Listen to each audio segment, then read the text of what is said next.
What's up, YouTube? It's Dragon, and this time I'm coming to you with my first ever reaction video.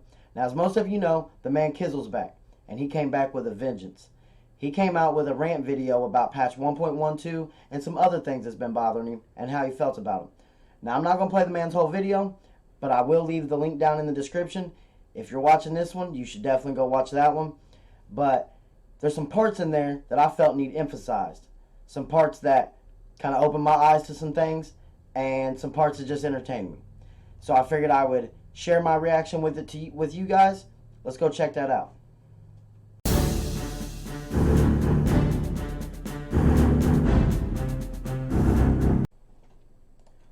So today I am officially coming back as a content producer. Yeah. And I had to ask myself a question. I thought, what is the best way to come back? And the first thing that popped in my head was, well, I know what I want to do. I want to do a rant video, right? Because I'm feeling ranty, And generally speaking about this game right now, I'm feeling pretty ranty. And you and me both, brother. And that's a good way to come back too. So here's the real issue I'm having with the game today, right? I love Rant Legends. It's a great game. I've been playing it for a long time. The community is so good. Even when I've been kind of off for this last month, I have people in my Discord, people, private messaging me, making sure I'm all right, making sure my family's good. The community is stellar. And that's part of what bothers me a lot about Rant Legends right now is I think Plarium really crutches on that. So what I want to tackle today, I want to get on just a few things because, guys, look, I mean, I could go to town on a rant video right now. But let's talk about 1.12 for just a second. So we expected 1.12 like we expect all patches from Plarium, easily a month ago. We didn't get it then, and the thing that really bothered me the most about this patch was that Faction Wars was dropped, I want to say 3 months ago. But when Faction Wars was dropped, we were all sitting back and kind of saying, you know what, most of us are probably going to quit the game. We were not happy with the way the game was going. I'd like to stop and say this. That seems to be when Plarium drops all of their patches. When things are so far gone, when people are on their last thread, that the mass amount of people are going to quit. That's when they drop a patch. That's when they fix things. That's when they throw the player base a bone. Right. I honestly believe that what Faction Wars was they brought it out. I don't think they tested, right? That's a whole nother rant. I don't think Plarium tests anything. It shocks me when people in the community tell me that they have testers, and I'm kind of like, name one. I'll wait. They don't have testers. Actually, that's a good point. We've all heard of community managers and, a lot of the content creators, they talk to developers and, pretty much everyone but, the aristocrat or whatever the owner company is. We've heard names for everybody but testers. I would like to hear from an actual tester. At least tell us how hard your job is or something, or, how easy it is. Like what he says. If they do, I don't know what they're doing. Sign me up. I'll take that job because I'm pretty sure those guys just clock in, clock out, and don't do anything. Right. Again, a whole different rant. I could stick on that one for a while. If you actually look here, there's this odd language at the end of this where it kind of says, game experience enhancements or not game experience. Where was it? Speaking of odd language, Darth Micro did when he did his patch review thing. He said that whoever wrote this these little newsletter patch related newsletter should write his resume. And I gotta admit, like, they really do word this well. They almost like a Hollywood type script. Like, they hook you in with how they describe and exaggerate and just overemphasize certain things to make it sound just so wonderful. And then we see it and it's patch 1.12. It's like, anyways. Yeah, here it is. Huge battle engine update. So this is essentially them kind of just saying, everything is going to run smoother and better. We fixed all of our problems. Then the patch drops, and honestly, it was one of the worst integrations for a patch I've experienced from Plarium. The game was incredibly shaky. I think Missa put out some pretty funny videos of some of his champions running through the boss. The game just wasn't playing well. When I was grinding to get to platinum. I got kicked from like at least 5 to 6 games that ended up being losses, unfortunately. 2 of my keys I lost on the clan boss, which honestly that's normal. I usually lose about 2 keys a week on clan boss. Now on this, I can agree. Like, it has become normal for people to crash. Like, I'm leader of a clan, and every day we've got someone saying, "Oh, crashed. I lost my key. Crashed. I won't be able to make damage. Blah blah blah. Whatever." And on this whole huge battle engine update thing, I can say that it runs faster, but smoother. No way in hell. Glitchy, buggy, so bad that it crashes the client. So, like, yeah, that is one of the things that they overemphasized and described to the point where it just sounded amazing, and then you see it. Faction Wars. He right? keeps getting off on The issue with tangents. Faction Wars is that when they dropped it, it was really that thing we needed to save the game. Right? It ends up being absolutely terrible, and something that just a very small percentage of players actually even focused on. And then we see somebody come out and finally beat one of the crypts, and they're using the most absurd whale team that you could imagine. It's basically an unkillable team. I think. And on that note, I'm sure we've all said and made the joke of, it took an unkillable team to beat stage 21 of the faction war, of the crypt. But at the same time, unkillable teams is one of the biggest thorns in Plarium's side. One of the hatchets hanging over our head that they're going to come through and cut it down, like they tried with the Maneater fix. And I mean, they didn't really fix nothing. He just drains a little less turn meter now than he used to. But so yeah, and it's funny that it took a supposedly illicit comp, or a soon to be nerfed composition of heroes to beat the level 21 faction war or faction crypt.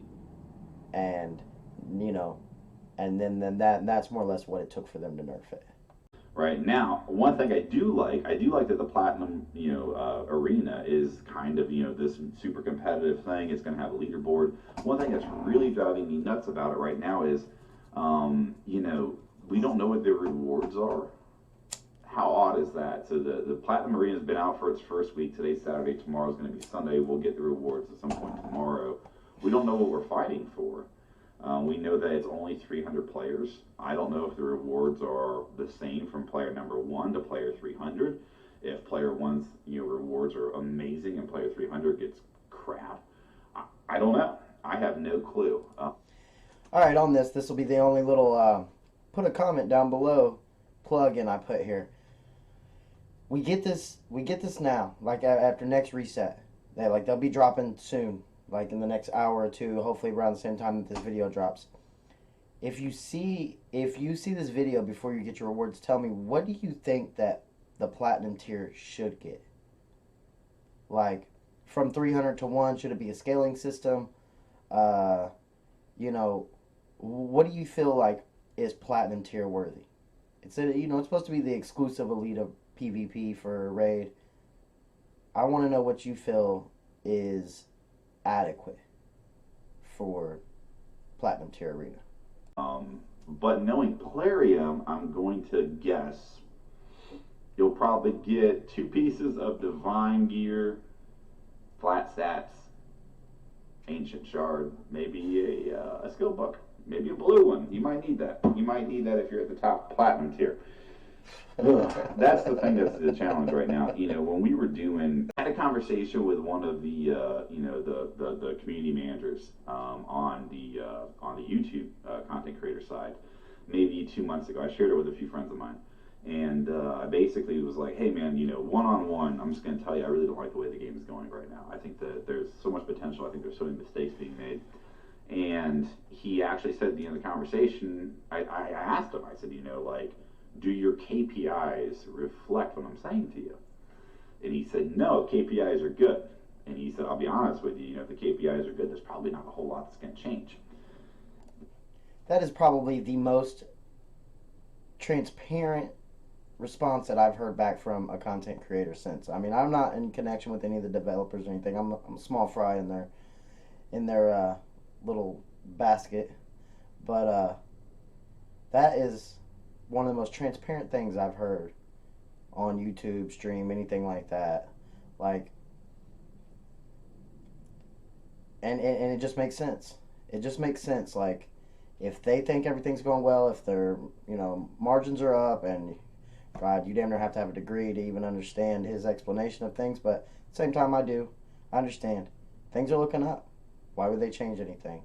And for the a representative of the developing company to tell someone of the public, even if they're integrated and in communication with each other, to try and keep the populace happy or whatever. Man, that's a pretty tragic sign in my opinion. KPIs.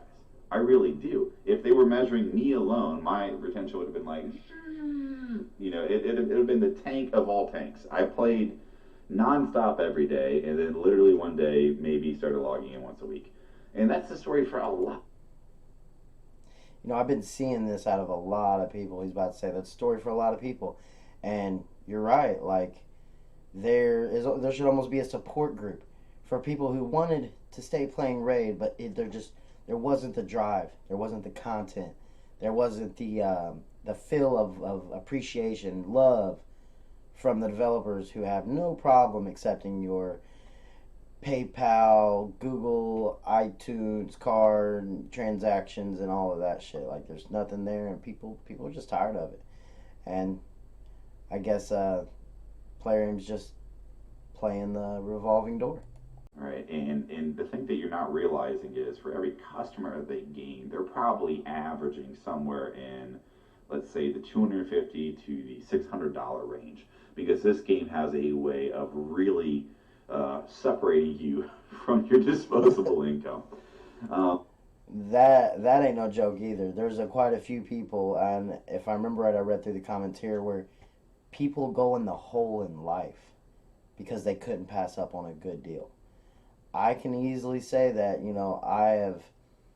I have put money towards Raid that I had already planned on putting somewhere else that would have been better spent, or smarter to put somewhere else, for life or whatever.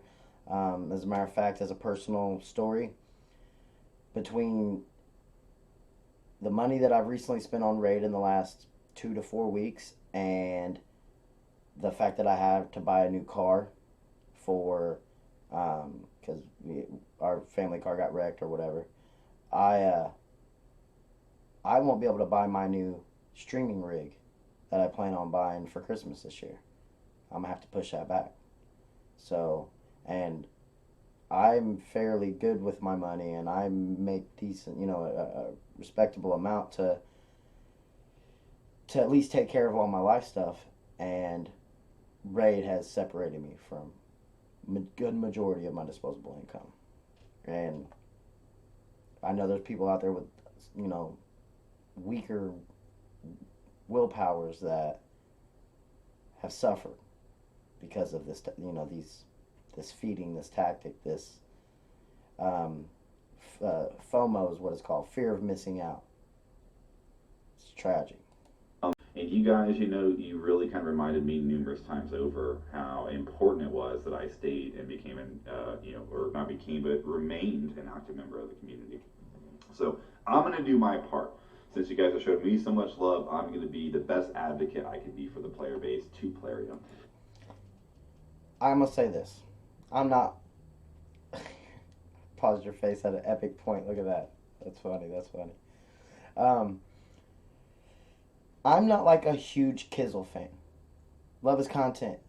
Love his personality. You know what I mean? He's a good content creator. Like, easy to connect with. Intelligent. Thorough. Not a super fan. But I'm happy to see that you came back. And I'm going to hold you to your word with what you just said. A lot of the content creators that are, a lot of the big content creators that are out for the Raid community, they focus on their personal development, they focus on their channel, they focus on, the breaking news as of right now. But you said you're going to be an advocate for the player base. We need that. Even if it don't work, just to raise some hell.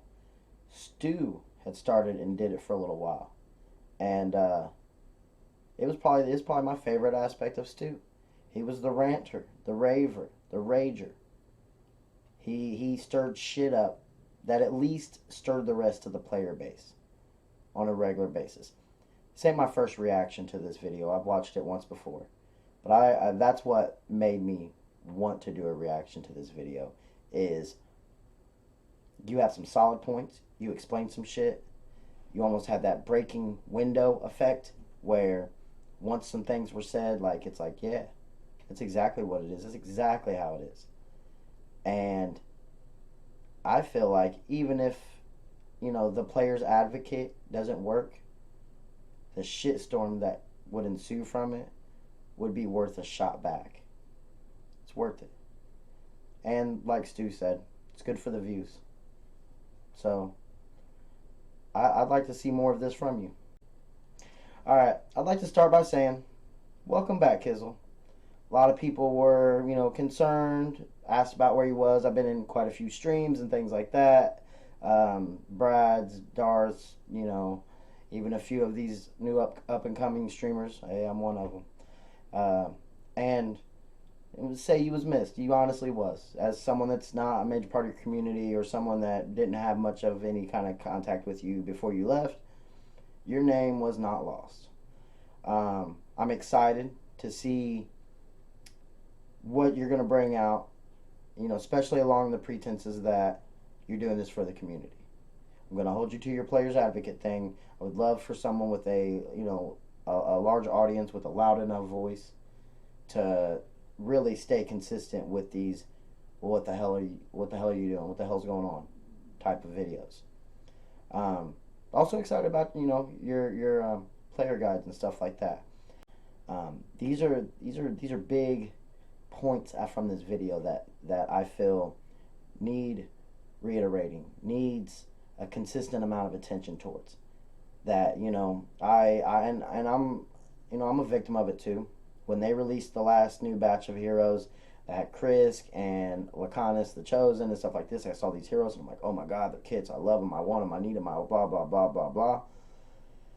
But at the same time, I didn't pull any of them. My game ain't changed. I'm progressing. I'm doing fine. I'm enjoying my grind and whatnot. But I also see the end of the tunnel. It's not a light. If it is, it's like the light of a fire. Because at the end, it's looking now like we're just all going to burn at the end of this. We're all going to be fiery. We're all going to be raging and irritated, and if we don't quit beforehand. So I wanted to throw some emphasis on a few of those points. Hopefully it's something that people continuously bring up and kind of stay focused on, keep the topics in the limelight, so that way eventually maybe a player will have to do something. And if not, at least this revolving door, new players that are coming in, they will be able to see exactly what the hell they're getting themselves into. Because once those KPIs start going down and they're spending all that money out doing advertising, and as soon as new players come in, the first thing they hear and see is like, you got 3 to 6 month shelf life, buddy, and you're gonna be shitty, you're gonna be irritated, you're gonna feel like you wasted all your time, your money, your energy, and you're just gonna quickly lose enjoyment out of this. And if they see that coming in, maybe the KPIs will balance out a little bit. Whatever, I'm referring to what he called them, and it'll force the developers to tune their fork a little bit. Because, to be honest, these players that are spending hundreds to $600 easily in their short-lived raid life, if that lifespan was increased, they would spend more. Now, the negatives about this video. Number one, my man, I would have definitely loved to hear more of your input about 1.12, and you should go ahead and do that ASAP while 1.12 is fairly fresh. Just go and drop that. You have a mind for it, and you said you're in the mood for rants. I'm not asking for a rant, but I'm asking for an unbiased, purely transparent, well researched review of 1.12. That for sure. Um, Point number two that I'd like, as far as the negatives go, um, you didn't exactly touch on your personal. I know you've been gaming. I know you've been playing, logging in once a week or whatever you said, but you didn't touch on any of your personal experiences in with how the last month's gone. The hero grab that happened recently, 1.12. I mean, I guess you said you lost a couple of keys, whatever, but having some actual experiences out there would have been nice to hear and to know that someone else is really going through the same bullshit. Other than that, glad you're back. Great video. This isn't an attention grab. I really honestly felt like a few of these points need to emphasize on because they were so solid and so mind blowing that like talking with the developers and all that. So just want to say thank you. I'm holding you that player's advocate thing. I'd love for someone to constantly be out here on the forefront trying to speak for the people, because most of these other content creators out here, they play it pretty close to the neck, pretty politically correct. I don't exactly know what I'm trying to call it, but I can tell that not everything is said like they want to. So appreciate you, man. Welcome back. And for everyone else watching this, please go show the man Kizzle some love. Clearly we're the reason that he's back, so he deserves it. Till next time, happy grinding. May the shards break in your favor.